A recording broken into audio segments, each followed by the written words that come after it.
네, 안녕하십니까. 성형외과 전문의 이원입니다. 오늘은 내년 파리에서 열릴 임카스에서 올라올 포스터, 그러니까 학회를 가면 발표를 하는 구연 발표가 있고요. 포스터를 만들어서 청중들이 이렇게 지나가면서 그걸 자세히 읽은 포스터 발표가 있습니다. 지난 6월 달에 전 세계 의사 선생님들, 이제 여러 선생님들 중에서 조금 유명하신 전문가 선생님들만 모여가지고 글로벌 세이프티 태스크 포스, 그러니까 안정성을 밝히기 위한 모임이라는 내용으로 미팅을 진행했습니다.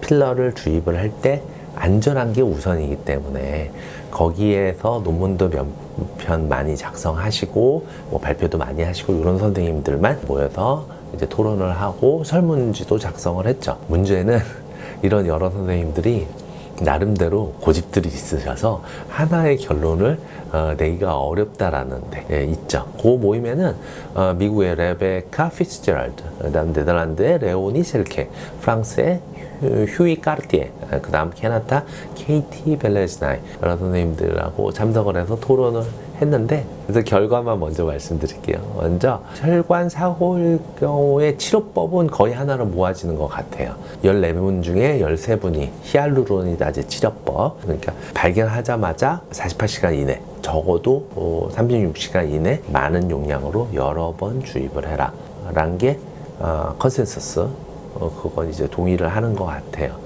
하지만 다른 결론에 이르는 것들도 있습니다. 그게 뭐냐면, 예를 들어서 초음파가 유용하냐 라는 질문에는 거의 모든 분이 유용하다라고 말씀을 하셨는데, 또 희한하게 그럼 초음파가 예방에 효과가 있느냐, 그래서 사용을 하느냐, 이 질문에는 한 반반 정도.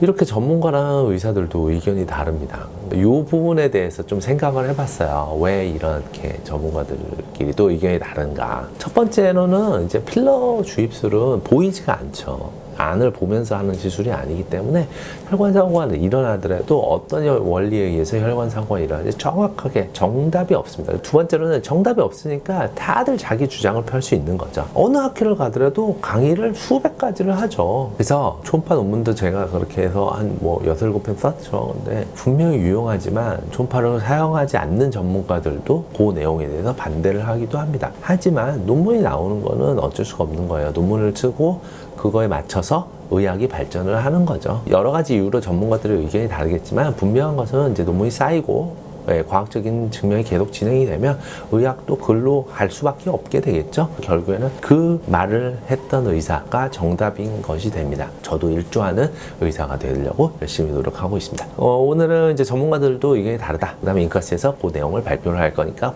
나중에 한번 자세히 좀 봤으면 좋겠습니다. 이상으로 마치도록 하겠습니다. 오늘도 안전한 진료 받으시길 바랍니다. 감사합니다.